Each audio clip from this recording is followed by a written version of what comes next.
All right, let's continue on. Let's think about what ethics really is, right? Think about ethics. Sometimes people think, oh, it's just that I do something good or whatever, things like that. That's part of it.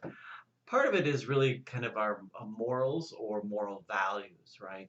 And we each have different morals and different moral values. But in engineering, we have specific ones for our profession, okay?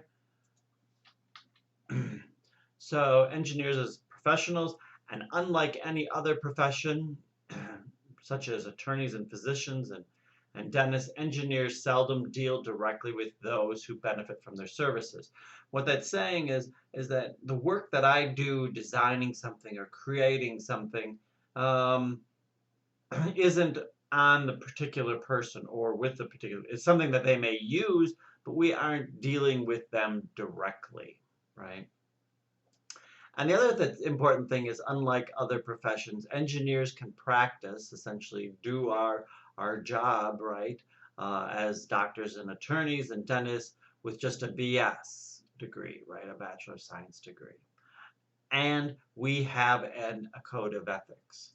We are, in fact, the only discipline that has a code of ethics when you obtain a Bachelor of Science degree. Other ones should maybe have it, like in business and other things, but they don't really have a specific code of ethics that we do and that we follow. Okay? So, professional ethics are different than your own personal ethics. And really, these ethics is really the study of morality of human actions, right? But professional ethics guide the conduct of the whole profession, right? This is for a personal, this is really for the profession itself. And most technical societies have written codes of ethics. And these professional societies are within engineering, IEEE, ASME, all of the different ones. So those are for electrical and mechanical, but everyone has it. Civil engineering has one, and everyone has one. There's also one by the National Society of Professional Engineers. Companies, though, also have something called codes of conduct. And it's really a company policy statement, is really what it is. And it's usually to help prevent the company from getting into trouble. Sounds like a code of ethics, right? Similar type things, maybe. Let's look at what Intel's code of conduct is. And this is what theirs is. That it has 5 basic principles. One is to conduct business with honesty, integrity. That makes sense, right? That kind of sounds like an ethical thing to do. Follow the letter and spirit of the law, right? We don't want to break laws. That would get the company in trouble and yourself in trouble, right? Treat each other with treat each other fairly. That sounds like a good thing to do. Act in the best interest of Intel and avoid conflicts of interest. Right? So that's really a company thing, right?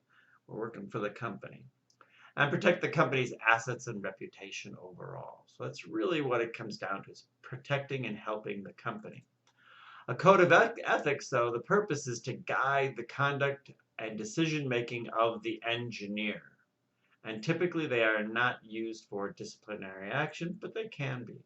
So let's take a look at what the National Society of Professional Engineers Code of Ethics is. And this is very similar to many of the different disciplines. They all kind of are very similar to this.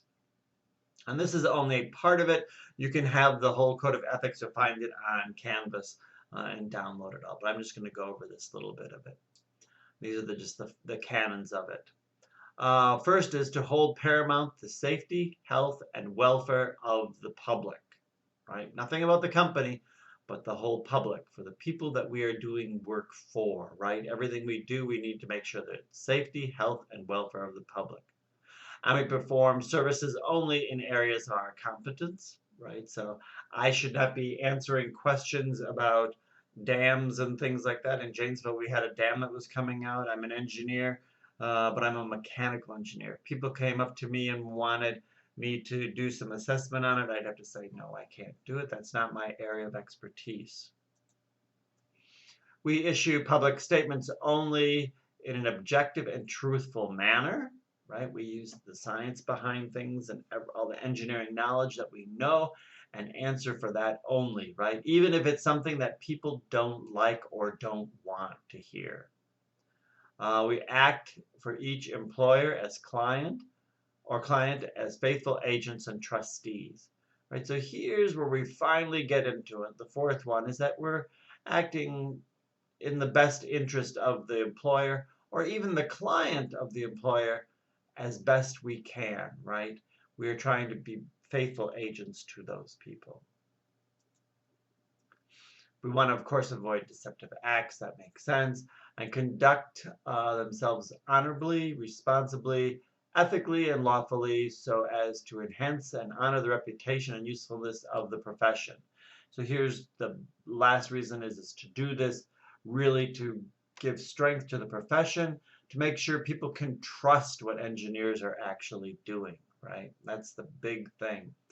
Notice here that lawfully is like the last thing in here. It was really a lot earlier before that.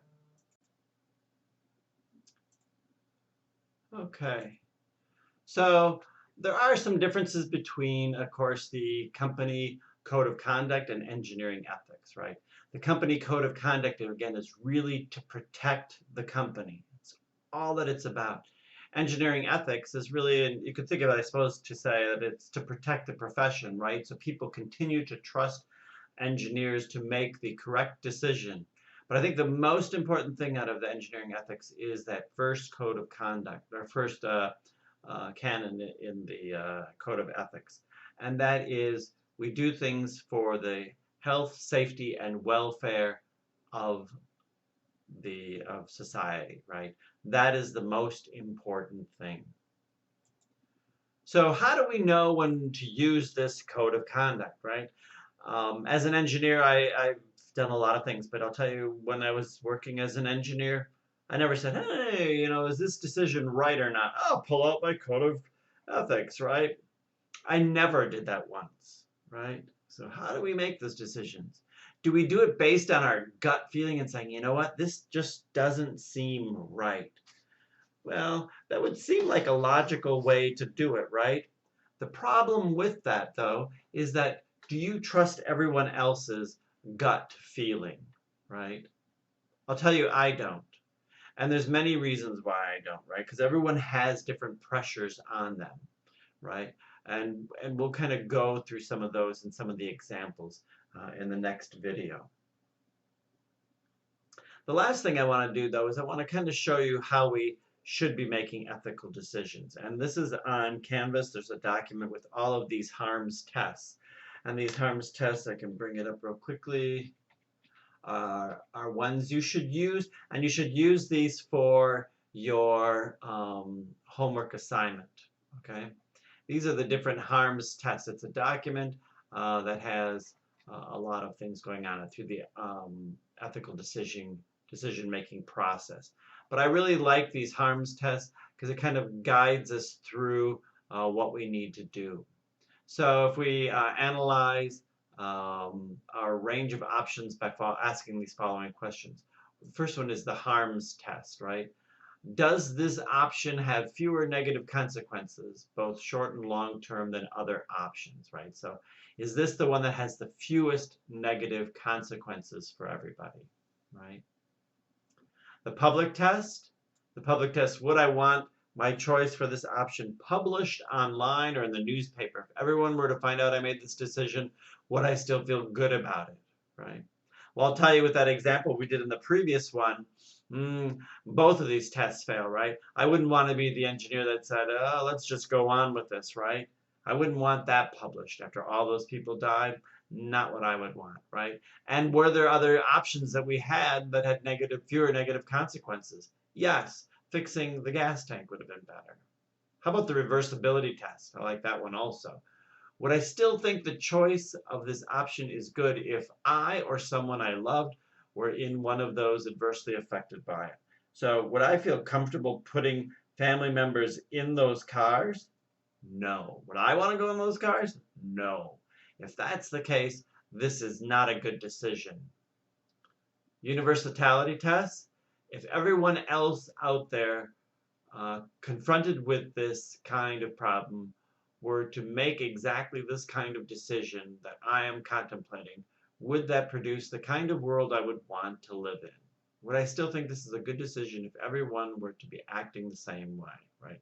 If I thought everyone was making cars that way, would I think that's a good idea? No, right? Would you want others to do the same thing that you're doing and showing? Respect or the person's test. Does this option trample on anyone's right? If so, is there anything that can be done to avoid trampling on an individual's rights?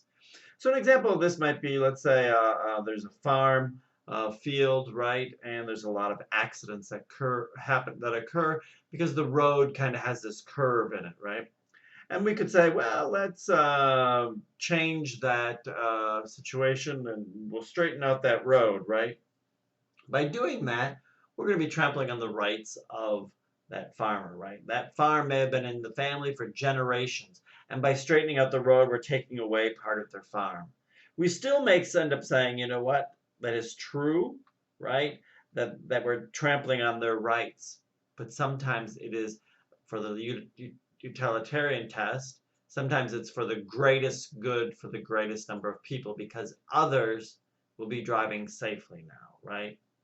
Even so, we might be causing someone trampling on their rights somewhat, but if it's for the greater good, then that's all right. And we don't really want to trample on minorities, minority groups who might negatively be impacted either. The last test is also the social justice test. Does choosing this option impact a minority group negatively? If there is no way to avoid negative impacts of this decision, is there any way to distribute the negative impacts so that no one minority group has to bear the full burden of the negative impacts? Right? So these are all the different types of tests that I want you to know and use, and you will use this for your homework. The next video, we'll go over some different examples and we'll kind of look at these and talk about them.